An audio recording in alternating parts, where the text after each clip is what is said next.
Ara-painandray ianao manaraka ny fandaharana aramaso amin'ity anio ity araky ny efa mahazatra antsika isan-kerinandro dia mandray solombavambahoaka iray tsika. Amin'ity anio ity dia ny député Razafy Tsyandrofa Jean Prunel député Madagasikara lany tao amin'ny distriktan'ny Ikongo no vahiantsika androany. Mandray antsika ihany koa eto amin'ny Braony eto anivon'ny antenimieram-pirenena eto Tsimbazaza. Ara-paina manokana ianao Andriamatoa solombavambahoaka ary misaotra indrindra mandray anay ara-paina ihany koa ianao natratra an'izao taona vaovao izao. Sotra betsaka tompoko amin'ny fanasana sy fanomezana sehatra dia miarahaba antsika ihany koa ary mirary soa antsika amin'izao fahazahoana ny taona vaovao 2022 zao.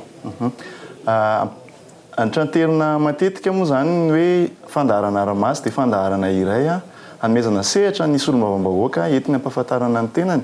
fa entina ihany koa iresahana lohahevitra maromaro. Anisan'izany ny resaka ady amin'ny kolikoly, ny resaka Covid-19, ny resaka tamberina andraikitra sy lohahevitra maro samihafa ihany koa izay hoarahanao eto.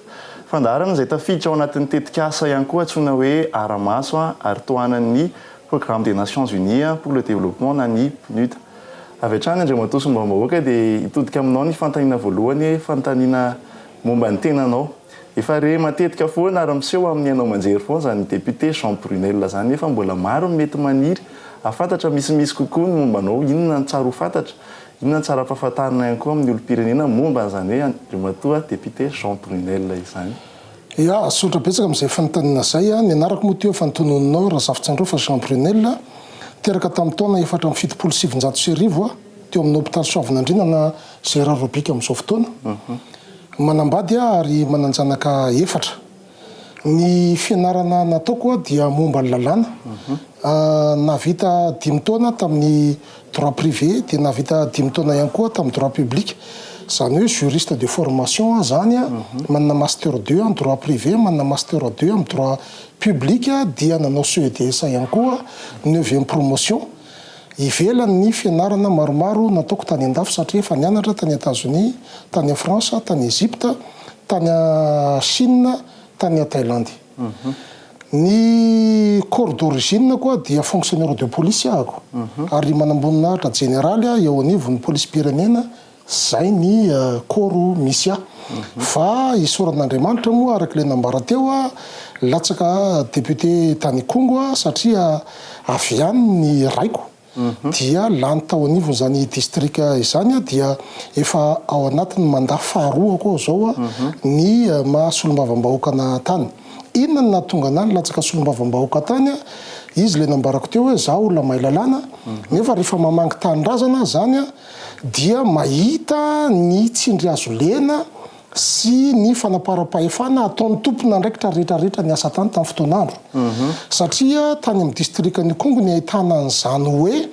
olona garde à vue mandritra ny 20 andro, mandritra ny 2 volana zany tsisy déferment. Noho n'inona noho ny kolikoly misy vola takiny ny mpitandro filaminana mpanao famotorana dia raha tsy manatitra vola zao tapitrisy ianao, raha tsy manatitra vola zao etsy ianao dia atao ohatran'izao, atao ohatran'izao dia mijanona ao amin'ny toby ao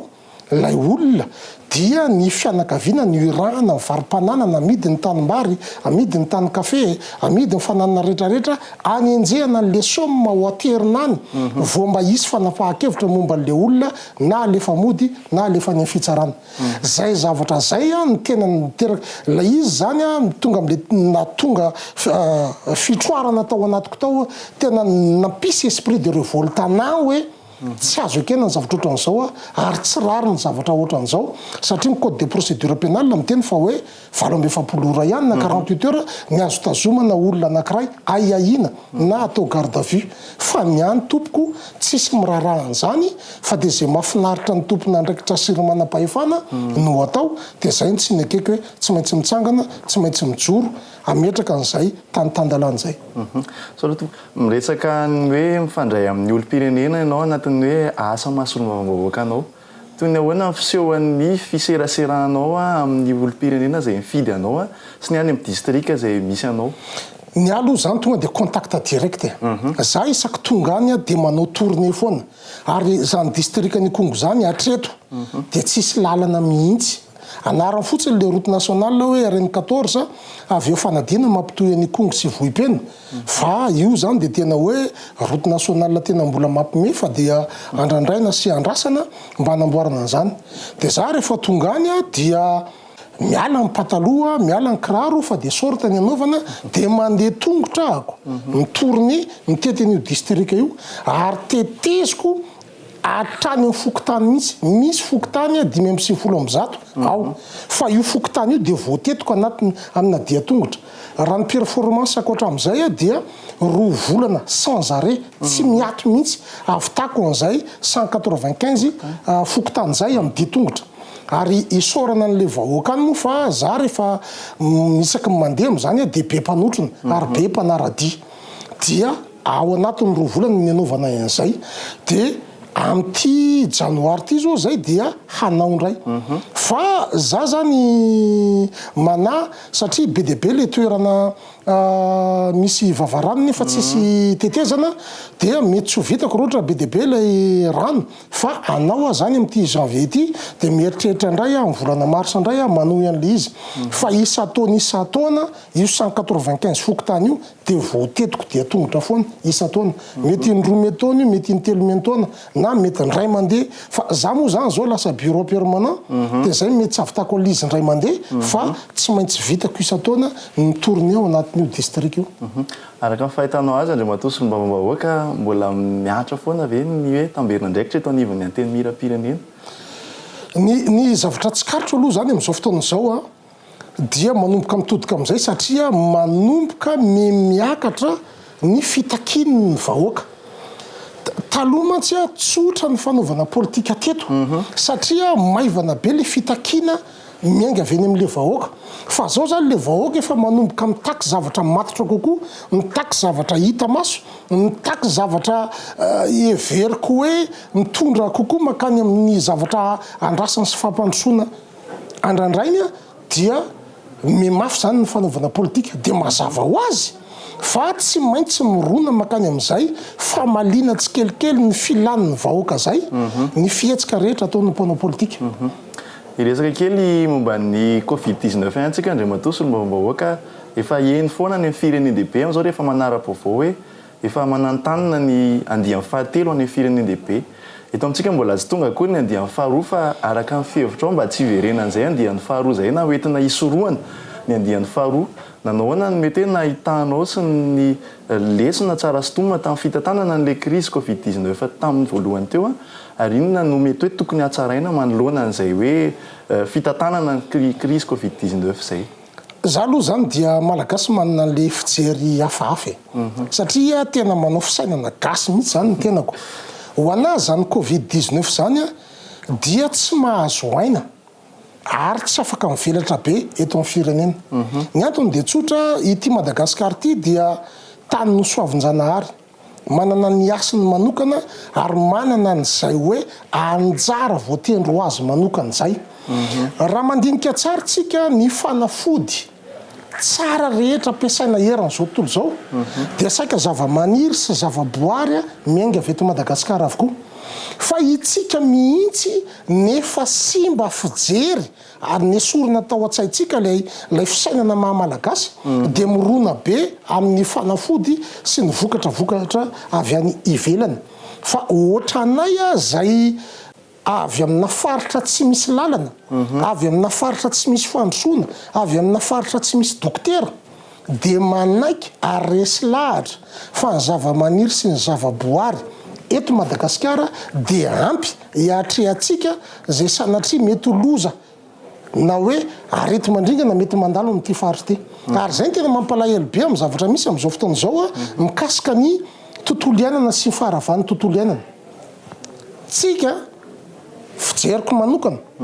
aza mieritreritra mihitsika hoe mandendeha ho azy io fampitena tontolo iainana eto Madagasikara io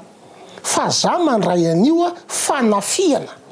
avy any ivelany io tena misy organisation mihitsy mandrava sy mamotika ny tontolo iainan'io eto Madagasikara na ny biby zany na ny zava-maniry de za tena tea-mo atsika mihitsy hoe tena mila fanapahan-kevitra entitra fanapahan-kevitra vaovao hiatrehatsika nyty fireneny ty Araka fahitanao azy nandritran'izay Covid-19 zay hoe nomena toerana sahaza azy ihany ny antenimeram-pirenena tamin'ny fanapahan-kevitra ndraisiny teto amin'ny firenena. Ny antenimeram-pirenena zany tao anatin'iny a dia tsy afaka ny jery ary tsy afaka ny sehatra tao anatin'ny fitantanana. Ny mazava ho azy koa moa zany fa araky ny voalazan'ny lalàna tsy anjarany mitantana fa na izany na tsy zany tokony nanana droit de regard izy tao anaty les gestions financières surtout fa ny zavatra nisy aloha zany hatreto dia nandray anjara fotsiny ny solombavam-bahoaka tao anatin'ny sensibilisation sy tao anatin'ny le mise en place andre les dispositions nahafahana zany hoe micontrôler na manara-maso ny fivezivezena sy ny sisa ary ny fihetsehany rantsana zay voatondro mivantana tao anatin'ilay izy. Nampidirina ihany zany solombavam-bahoaka tao anatin'ilay sehatra teny anivon'ny distrika hoe tafiditra tao anatin'ny sehatry ny mpamola vola izy fa tsy tao anatin'ny sehatry ny fitantanana na misehatra mivantana. Fa everiko hoe misy zavatra tokony natsaraina bebe kokoa ihany tao anatin'ilay izy ary tokony nampidirina lalindalina kokoa lay solombavam-bahoaka satria maheno ary mifanerasera amin'ilay mpiray tanindrazana dia maheno zavatra maromaro mahita zavatra be dia be zay tokony ifampizarana mba hahafahana manatsara zavatra zany ao anatin'ny fitantanana zavatra ohatran'ireny. Anao manokana Andriamatoa filoha-hevitry ny antenimeram-pirenena toy ny ahoana ny mety hoe fiseho amin'ny fandraisana andraikitra nandritra n'iny krizy iny. Tsy fatarina teny anivon'ny distrika nisy anao na Madagasikara manontolo. Be dia be ny anahy aloha zany tena sehatra tena hoe nidirako tao anatin'ilay izy za zany niezaka nampafantatra an'le mpiray tanindrazana hoe arovy le tontolo iainantsika karakarao le tontolo iainantsika ianaro ilofosy trandrao lalindalina kokoa reto zava-maniry sy fahaiza manao efa nisy tamintsika hatramin'izay fa hanampy atsika ity zavatra ty manomboka zao ary voasambany ihany koa zay zany hitako hoe teboka miabo tao anatin'ny fandalovan'le Covid-19 teto mba nanomboka zany ny reconnaître ny mpitondra malagasy zay ny fandimbo teto nanomboka tamin'ny 1960 hoe misy fahalalana eto zay tokony ekena ary tokony omena lanja zay tokony atosika ary tokony ampahafantarina andretrarehetra fa hatramin'izay voazanaka foana fijeritsika sy ny fisainantsika iso référé foana amin'ny zavatra avy any ivelany fa tsy mba miainga amin'ny zavatra misy eto toerana. Ho anahy zavatra ohatran'ireny mety be dia be fa nehoan-kevitra samihafa fa ho anahy tena zavatra miabo goavana be iny amin'ny hoavitsika sy ny fomba fizeritsika sy ny fomba fisainantsika. Resaka loha-hevitra hafa indray tsika Andriamatoa solombavam-bahoaka momba ny resaka ady amin'ny kolikoly. Araka ny fahitanao azy amin'ny maha solombavam-bahoaka anao sy amin'ny maha hoe filoha-hevitry ny antenimeram-pirenenanao inona mety hoe sosikevitra mahomby entina miady amin'ny kolikoly eto Madagasikara? Sosikevitra mahomby indrindra miady amin'ny kolikoly eto Madagasikara dia tsy misy afa-tsy ny hoe mametraka programa mahazava tsara eken'ny maronisa hitondrana n'le firenena dia miombona ao anatin'iny daholo ny rehetrarehetra ary mandray anjara ao anatin'iny zay mitsivalam-pandry amin'iny na manao volo manoarandrana amin'iny dia zay ny fahavalo-pirenena dia akisaka. Ny zavatra misy ny problema misy atsika amin'izao fotoana izao tsy mazava tsara mihitsy fijeriko manokana ty tsy mazava hoe hoaiza moa tsika ty dia anao inona dia atao ahoana dia ohatrany ahoana ny fanaovana azy zay ny tena fon'le problème. Za zao tsy mahafantatra hoe inona moa zany zao ny ampitsiko dia ahoana ny rapitso. Za zao tsy mahafantatra hoe reto zanako reto moa zany zao ampianariko dia ahoana no toy ihany ty. Zay le visibilité flou zay mahatonga le s'occuper mahatonga lay samy miketrika ho anazy ny rehetrarehetra fa tsika zao zany tokony mametraka mazava tsara mihitsy ary io fanapahan-kevitra io iombona ny maronisa hoe ho amboarina ty fireneny ty hoentina amin'ny natiorana ohatran'izao ty fireneny ty reto lalana atongavana any ampahafantarina amin'ny maronisa mihitsy ny raiki-poy hoe atao ohatran'izao ny atongavantsika any dia mandray anjara daholo ny rehetrarehetra dia hita eo amin'izay hoe nareo kosa raha mitsy tena fahavalo-pirenena mihitsy satria tena manohariana fa itsika zao miaina ao anatina zavatra tsy tena sura dia lasa samy mitady no anazy sy no anjara ny rehetrarehetra ao anatin'le izy. Misy any teneniny le mpitondra ao anatin'lay zavatra misy kanefa ny tena olana le gasy maro anisa tsy acteur de tsy afaka misintegre ao anatin'le programme sy ao anatin'le système fa lasa miainoaino fotsiny de miandro hoe de ahoana moa zany de ahoana moa zany. Nya zany de tsotra raha anamboatra n'ity firenena ity sy ampandroso an'ity Madagasikara ity de tsy maintsy approche participative ary ao anatin'izay tsy maintsy misy ny resaka hoe inclusivité ampandraisina anjara na ty resaka tsy fandriampahalemana ity. Za zany de miverina am'izany foana hoe tsy mipetraka io raha tsy miverina any amin'ny andro masom-pokon'olona sy ny dinitsika satria ny andro masom-pokon'olona sy ny dina dia za manara-maso anao ianao manara-maso anahy fa ny olana ao anatin'le izy misy olombitsy mitavana sy mifehan'le toe-karena eto Madagasikara ka raha ohatra ka ampandraisina anjara ny olona any amina amoana tanàna kely any ambanivohitra any ka tonga izy androany andeha hitrandraka ao de tsy maintsy hitsangany reo hoe fa avy aizinareo de maninona no tonga aty de aiza ny taratasy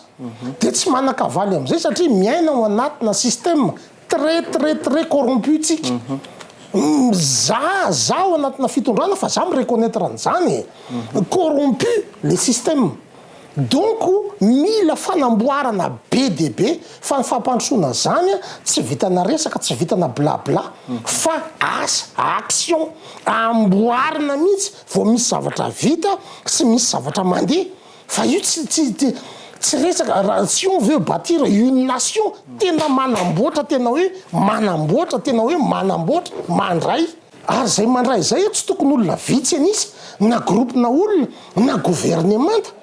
firy izy ny ao anaty gouvernemanta ao ny rantsana ao anaty gouvernemanta atraiza asana an'le firenena ve tsy mahasahana fa ny maro anisa mipiraitandrazana zany mila omena sehatra fa rehefa mipetraka zay hoe mifanara-masotsika mahitsitsika marintsika mizavatra ambaratsika matokotsika mizavatra tenenitsika miombontsika ao anatin'le izy zay io vao mety ny olana ny am'izao fotoana zao normalina betsika raha ohatra ka antra ary farahidiny satria zay malagasy rehetrarehetra manangan-javatra eto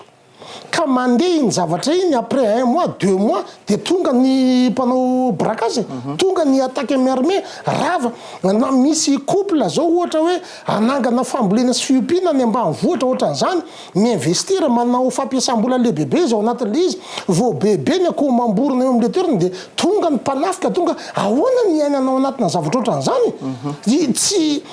tsy resaka ny fampandrosoana tompoko dia mila raisina an-tanana ary atao de zay zavatra zay manamboatra fisainana sy fijery rehetrarehetra raha feheziko zany de tsotra hoe mila amboarina le firenena ary le fanamboarana n'le firenena dia misy zotra iombonana hitambarana ary maharesy lahatra be deaibe de mandray anjara adaolo ny rehetrarehetra de ze maningana am'izay zay no fahavali-pirenena re matofolo le fianteny mera-pirenena misaotra indrindra ny am'izay valiteny rehetra zay tonga eto amin'ny farany fandaharana sahady isika mo hoe misy afatra tianao ampitaina amin'ny olo-pirenena sy ampifidinao indrindra amin'izao voalohany taona izao. Ny afatra ngamba dia tsotra hoe mafy ny zavatra andalovana tsy mora ny zavatra atrehana nefa ny kivo sy miravoravo tanana de tsy azo ekena ary tsy maintsy alavirina na de irika kely ohatry ny singambolo ary de tsy maintsy misy foana ny fanantenana ary ty fireneny tya tsy ohatra ny firenen-kafa ny ivelany ka hoe sarotra ampandrosoana na tsy misy zavatra azo andrandraina fa eto amin'ity fireneny ity ny andolo-lanitra sy ny tsirony tany ihany ao anatin'ny taona raina saison anankiray de manova zavatra be deaibe. Isaorantsika sy kasitrahantsika ny filolefitra ny anteny mera-pirenena député Jean Brunel Razafy Androfa nandray antsika teto amin'ny toeram-piasany eto anivon'ny anteny mera-pirenena isaorana isan-kasitrahana ianao Andriamatoa Somavambahoaka nanaiky vahiny tato anatin'ny fandaharana de manome fotoana anao indray amin'ny herinan'io toy izao veloma tompoko.